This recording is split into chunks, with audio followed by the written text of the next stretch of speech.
Hi, everyone. Welcome back to the Ask an Introvert podcast. I'm your host and life coach for introverts, Jennifer Ho. Today, I have a special guest on with me. As you all know, I host the Making Friends as an adult introvert group coaching program. And today, I have our lovely client, Jess, on to share about her experience. Jess, would you like to introduce yourself? I would love to. Thank you so much for having me. I'm super excited to be here. And my name is Jess, like you mentioned, and I am a mom of two. I have a 4-year-old and a 2-year-old, and I'm also a wife. And I start off with those two because these two parts of my life are like the most important to me. Family is a huge value for me. And after that, I am also a coach.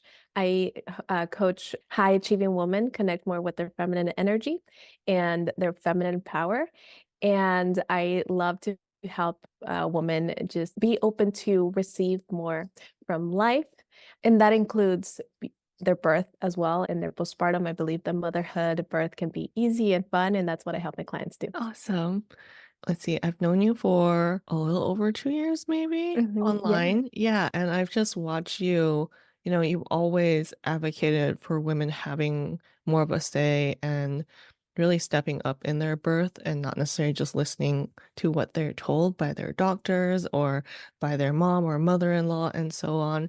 And I've always for me personally, I just didn't think I would wanna go through all of those conversations with people, Mm. but then I could start to imagine how it could look like for me if I wanted to have kids, and so that was kind of my first impression of you, and it's just been so amazing to watch you add more layers to your business and show more about your family, Mm. and knowing that your priorities are your family, it was really how do I put this?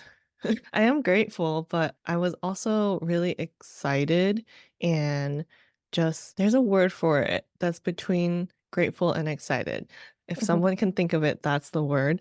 That you wanted to work on your friendships too. But before we dive into that, just as a baseline, on a scale of 1 to 10, and 10 being a complete hermit, how much of an introvert are you? I love this question. And I used to be more like I would say 7.5, a hermit. But now, after 2.5 or so years of doing more my inner work, I'm at a 5, where I love being with people. And I also love my time alone. Okay, so maybe like a 6 because I love more of time alone. But both really recharge me. I really love connecting with people, learning more about people, people watching, like that just fascinates me.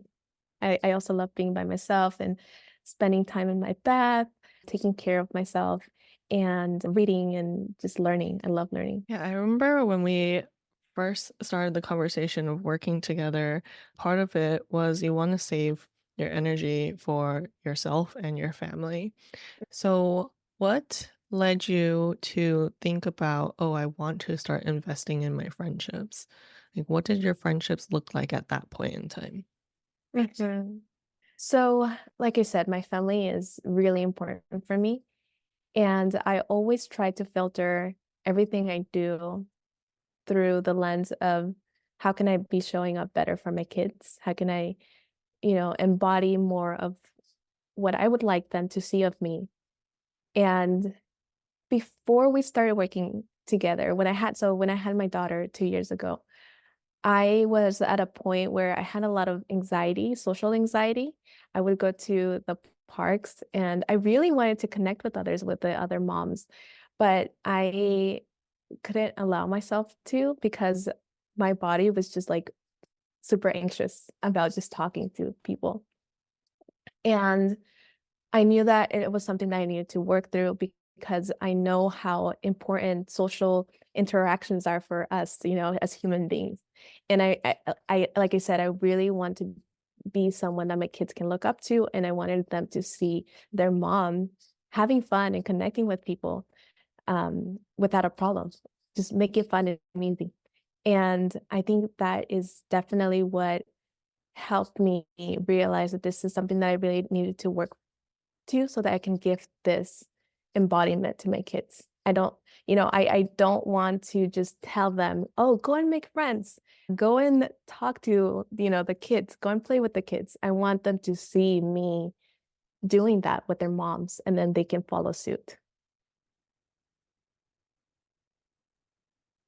Oh, that's really beautiful because it extends so much beyond you. And it's like your how you choose to show up in your friendships in front of your kids is going to have obviously an impact on them and an impact on the people that they connect with, and then whoever else they touch in their life beyond their inner circle, even. Yeah.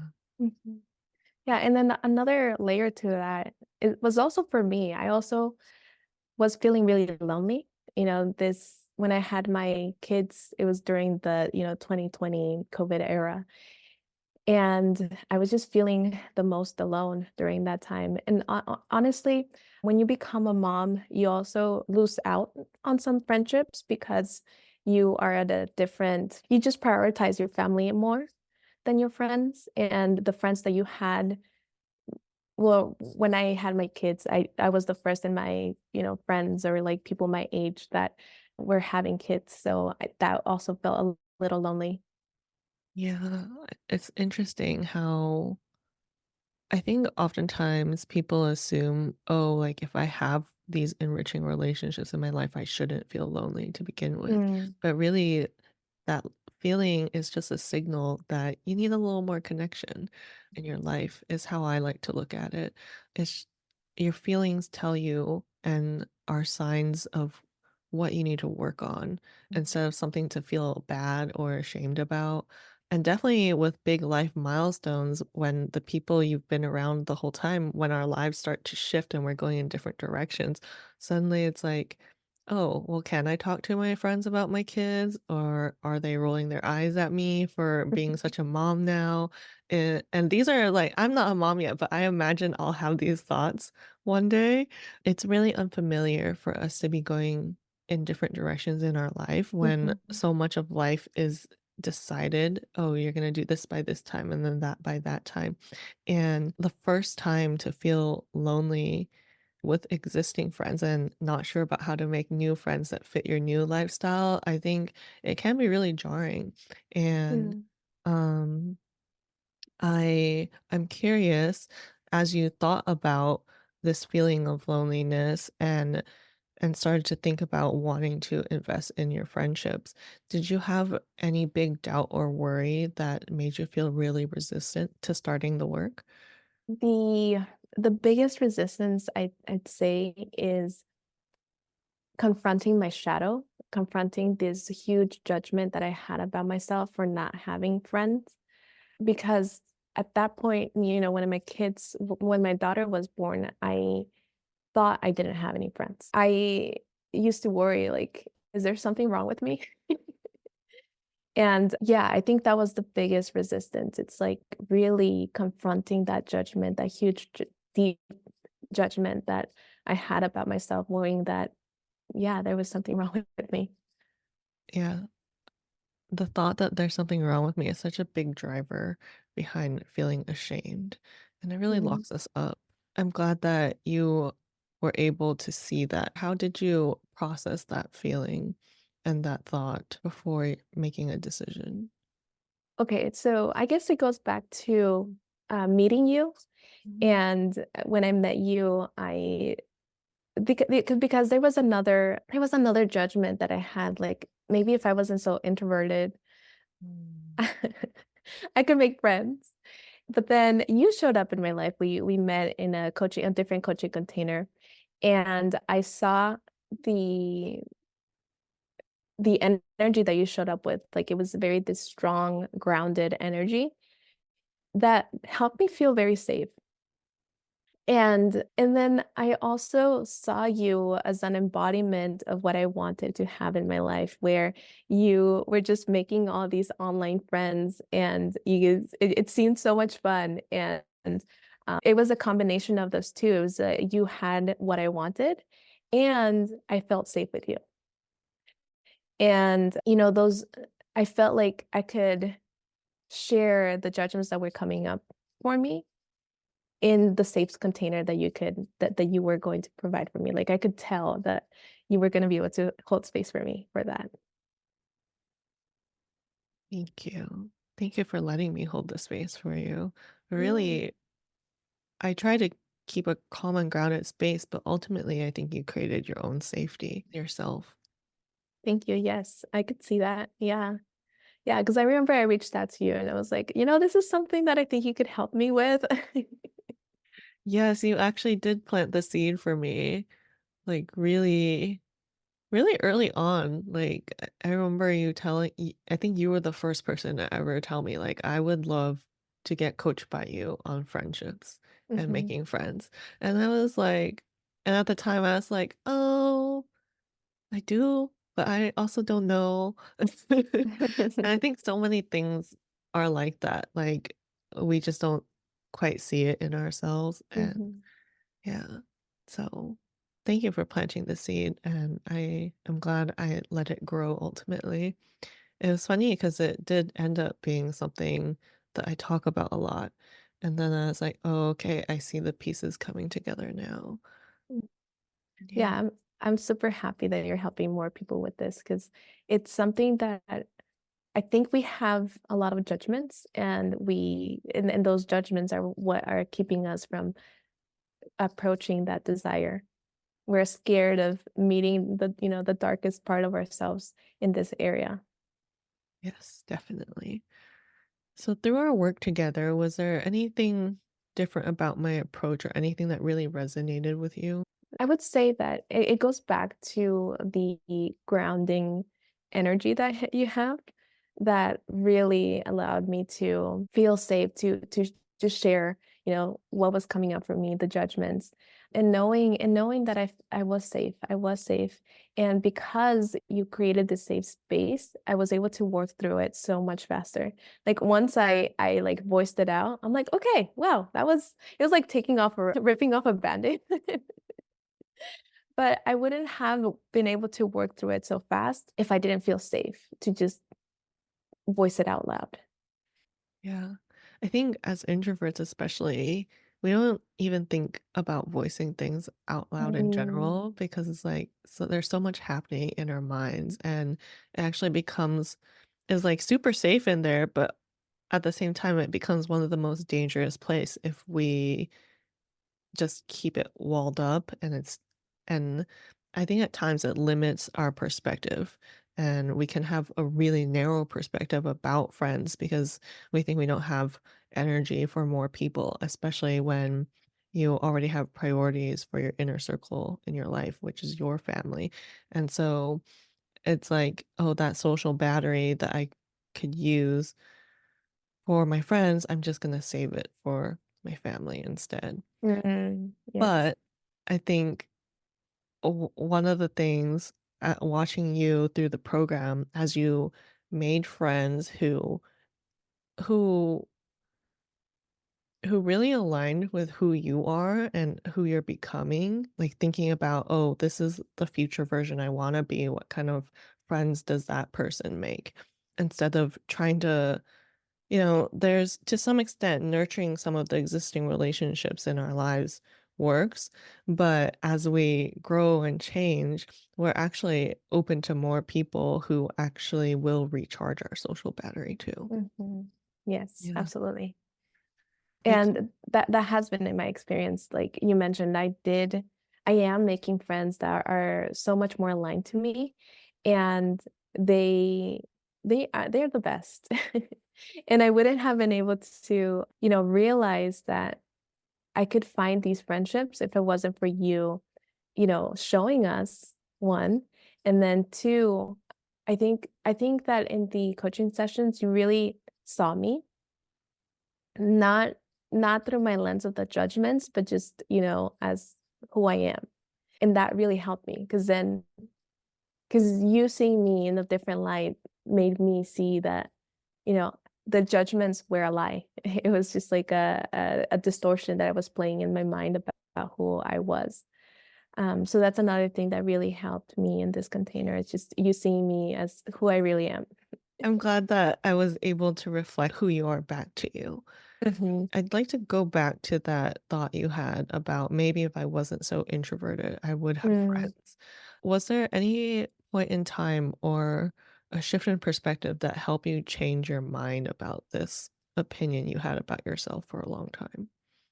So I don't know if there was like a particular moment, but now that I look back, I can see why I was so introverted. I am an immigrant to the US. I came here when I was 8 years old. I'm the oldest of five. And I put on this responsibility on myself that I needed to succeed. I needed to learn the language really fast so I can help my parents. You talked about the battery, the energy. So I chose to use all of my energy in to succeed, to focus on my studies. And I built up like this huge wall around me and like kept everybody at an arm's distance. And I realized somewhere along the way, I realized that it wasn't, and I think it's because you saw me for who I really am, that it wasn't because I was an introvert. It was because I just wasn't allowing myself to receive friendship. I think that's the story that I've been able to create after working with you. It's like there's nothing wrong with me. It's more of that was just a coping mechanism that I had to succeed and help my family. That's powerful, and it made me realize, like, connecting to the other thought about judging yourself for not having friends as if, like as if it's something outside of you, but in a way, you made that choice and decision for yourself subconsciously to not have friends in the first place. Mhm. So it doesn't make sense for you to judge yourself for a decision that you made either. Yes, yeah, exactly. It was a decision of I'm gonna be focusing all of my energy on succeeding and my family, my siblings and my parents, and everything else just came second, third, fourth. Or maybe not even on the list for a And while. maybe I may yes, exactly. Not even on the list. Exactly. Yeah. One of the other things, besides you opening yourself up to receiving friendship, we also talked a lot about how you see yourself as a friend and how you Mm. give to others. How has that changed from before and after the program? So during the program, you actually mirrored back to me that I am a great friend. Like to my husband, for example, because I have a great relationship with my husband. He is my best friend. And I have a great relationship with my sister, who is another one of my best friends. And my siblings, they're all amazing friends to me. And I'm amazing friends to them. But like you mirrored that back and that helped me realize like again, nothing's wrong with me. I am a great friend. It's just how I've been choosing to share my energy with others. And now I have that confidence of like, oh yeah, like I do know how to do this. It's just about connecting and being there for the other person, sharing my warmth and my light and receiving that back. But there's not like anything extra that I have to do for friends because before we started working together, I was very much in the mental space of thinking, okay, well, what should I say next or what should I do next in order to, keep this relationship going?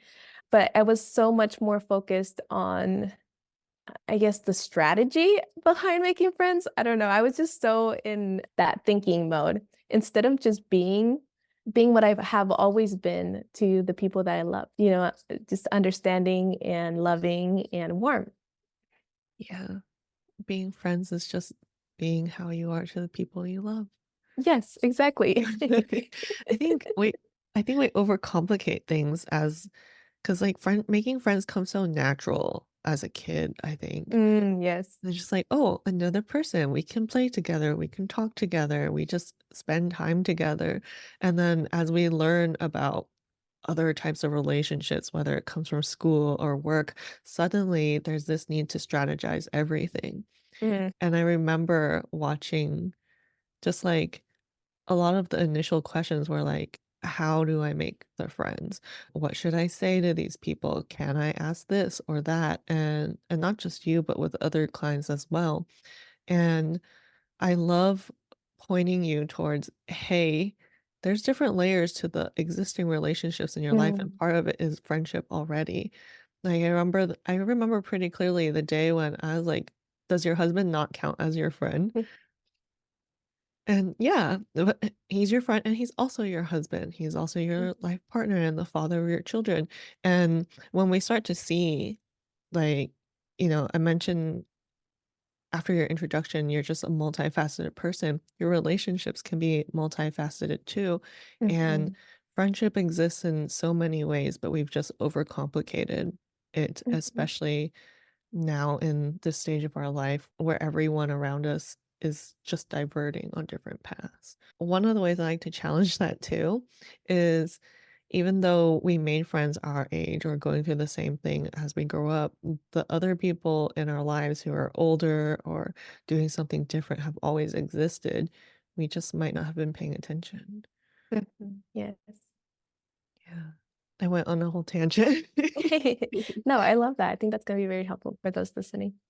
On that note, was there anything about the program that helped you simplify how you approach your friendships?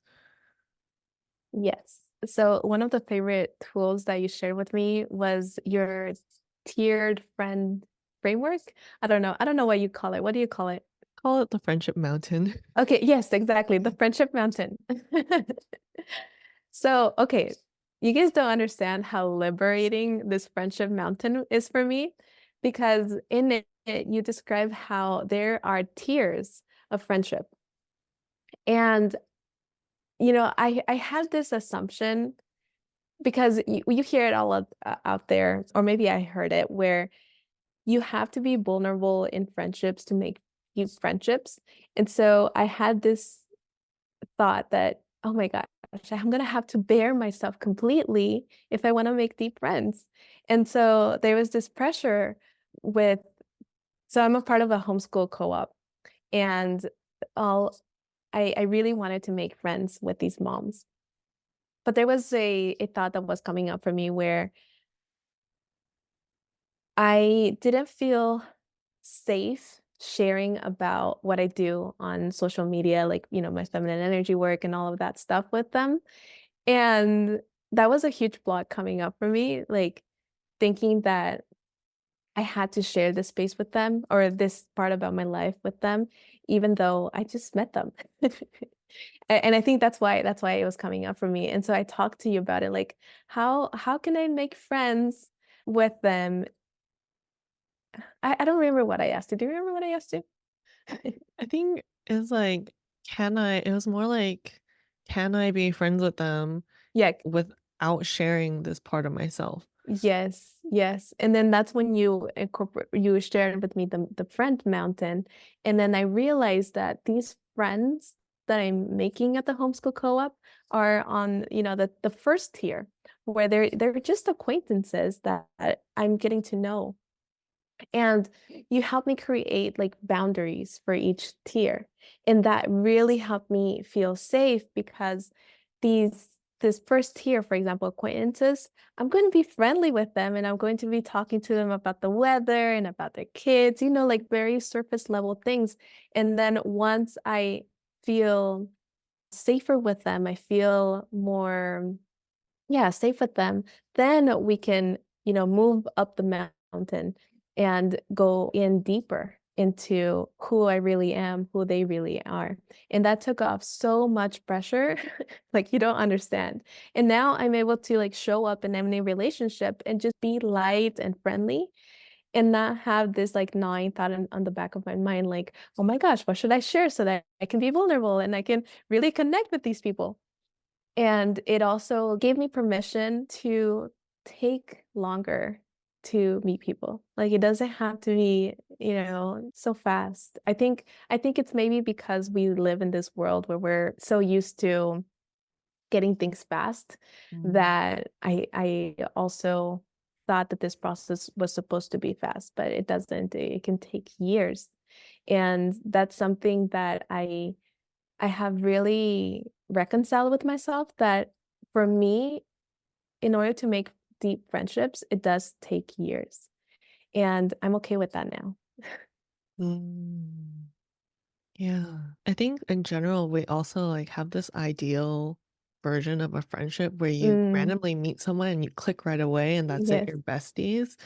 Um, but that's kind of freaking scary. Because I think about myself and how I am with new people and I just people tend to say, "Oh, you're kind of intimidating." And I'm like, "Oh, yeah, it's on purpose." Oh, like, if there's someone who meets that first version of me and immediately they wanna become friends, I think that's a little scary. It's like, Mm, "Oh, it's like, do you even see who I am?" I do think that, like, needing to click right away played a little bit of a part in it for you too, yeah. besides just the whole oh, I need to be vulnerable. Because if you click right away, then it makes it easy for you to be vulnerable, but that's not gonna happen with just anybody.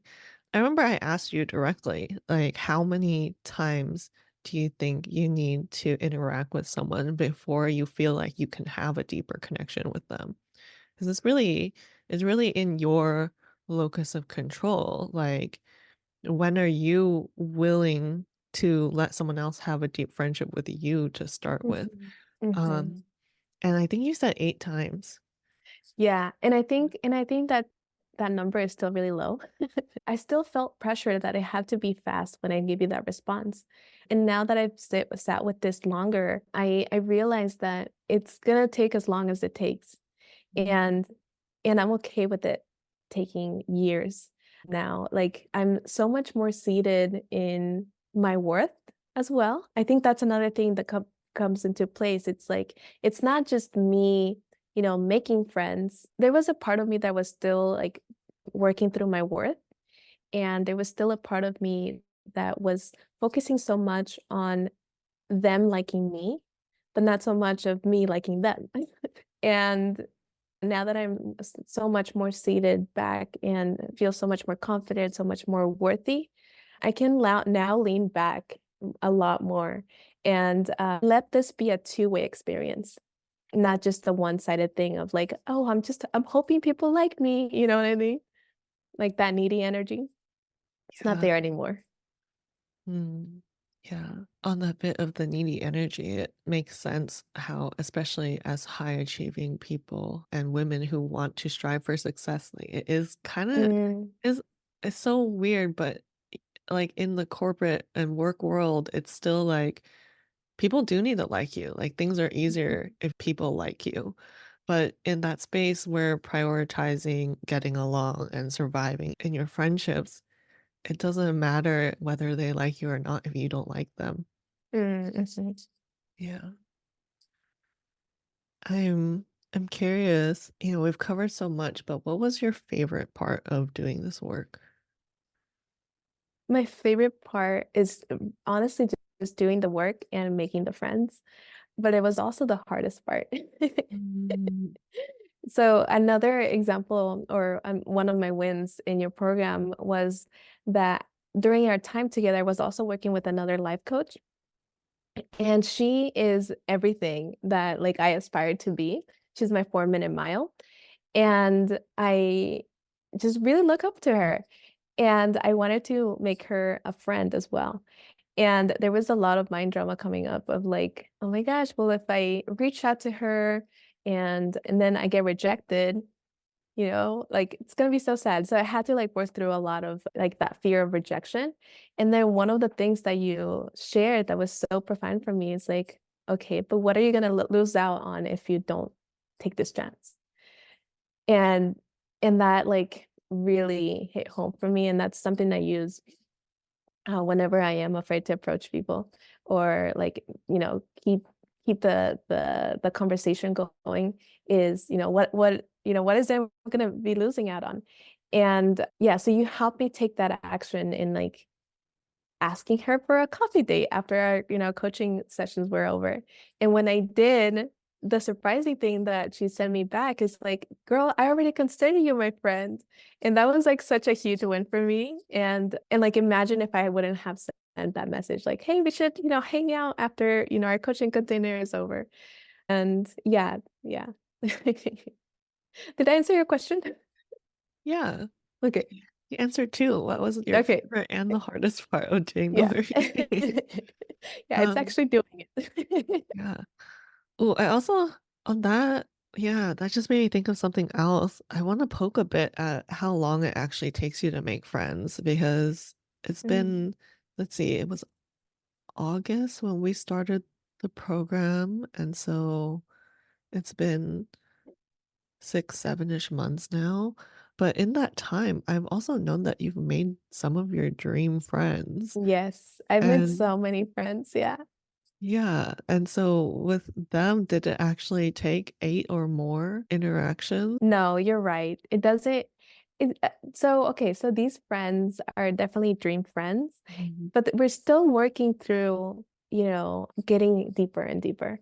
But I am super happy with the friends that I do have now, and these are all friends that I've met through it coaching intensive other country containers that I have. And so, like you said, they are dream friends because we align, our values align, we speak the same language, like the coaching language and all of these things. And yeah, it's been so fun to meet these ladies and continue to, go deeper into that tier with them. Does it take 8 times? I'm gonna have to go and back and revisit that. Yeah, it's just a question for exploration. But maybe not it's not maybe it'll still take you at least that many to develop a deeper friendship, like a tier 1 top of the mountain friendship. But I think just how I've seen you approach them, it's like you gave yourself permission sooner to Mhm. say, "Oh, I can share all of myself with these people." And it doesn't Oh, matter yeah. how long it ta yeah, maybe the metric isn't, like, how long it takes, but how the metric is more about how to know like, the metric is for knowing, if people are aligned or not based on how Mm, soon you give yourself permission to start sharing all of yourself. mhm. Yeah, and a lot of these friends, I've been able to share a lot of myself, and it feels so good to be able to do that because it's like having a bunch of Jennifers where I feel safe and supported, and seen. And I think that's what connection is about with friends. And so, yeah, I'm so happy. Like you've really changed my life because I feel so fulfilled in all aspects of my life now. And part of it was this coaching program. It really filled a huge like hole that I had, like I felt in my heart, just giving myself the opportunity to be open to receiving friendship is something that was missing, a huge part of my life that was missing. And I'm getting like emotional just talking about it. I'm feeling just, like, all the warm fuzzy. Yeah, I wish I could give you a hug right now. I know. Yeah. Yeah, looking back, is there anything you would say to someone who's hesitant, who's considering joining but hesitant to start working Mm, on their friendships and getting coached on it? I would say take the time and space to nurture the feelings that are coming up for you. And when you open up to receive in any aspect of your life, you open up even more doors for yourself, doors Mhm. that you didn't even know that could be open. And it really just takes you to be brave. Like, yes, take the time to hold space for your feeling, but know that when you work with coaches like Jennifer, you're going to be able to do it so much faster. And if this is something that you really struggle with, you know, make that investment because you never know what will come out of it. And a lot does come out of it, surprisingly. And I feel like a lot of the time, and this is what I tell my clients all the time, like a lot of the time, everything that we desire is already there. It's just a matter of us giving ourselves the permission to open up to it. So if you open up to it by investing in yourself with working on friendship, you'll have it because it's just a matter of you giving yourself permission. Yeah, permission is kind of the theme of our call. Yes. Yeah. What And kind of Oh, go ahead. Sorry, I was just gonna say, and, it's hard, it's very vulnerable. Yeah. It's a lot because when we give ourselves permission, it's like, "Okay, well, it was my decision, and I'm living with it, and I have to own it, and I have to take myself seriously, and I'm responsible for all of it," Yeah. and that's a lot. Yeah. It can be heavy, but having you as a coach helps you make it lighter, funner, and safer. Anybody that is either struggling with making friends or struggling with making the right type of friends, because I know that you also talk about that. Anybody in those 2 camps definitely should invest in themselves and open themselves up to being able to receive friendship. It's so important. And sometimes we focus so much on the other aspects of our life, like career, family, that we don't notice that it is like a whole. The friendship part is a whole that is there. And once we fill it up, I don't know, we just feel whole. And that's exactly how I feel now. Mm, that's oh. Yeah, I think there's, like especially as I'm also the eldest daughter to I'm not an immigrant myself, but, the eldest daughter to immigrants, and I think we connected a lot about that for one, but Mhm, two, I think there's just this sense of it's always like, where do I need to prioritize my energy without realizing that giving up on friendships is actually taking away from and mm, taking away one of the spaces and aspects of our lives in which we get nourished and actually receive back. Um, mhm. yeah. Yeah, well, because friends help you with all the other aspects of your life, right? So I have a friend that, we're constantly messaging each other about our YouTube channels and constantly supporting each other. And that helps me show up even better for my business and my clients. And then I have my other friend who is also who's a mom and a business owner, and we both get each other, and so we both get to nourish each other and like support each other. And I just want to say that the friendships like they feed into the other parts of your life. And you don't have to go through life alone anymore. You don't have to go through the struggles anymore alone because you have these beautiful connections and support, and you get to be that for other people too. And being that for other people also helps you. Mm. Boy, so many good things. Thank you so much for sharing all of that, Jess. I was really grateful that you let me hold the space for you Mhm.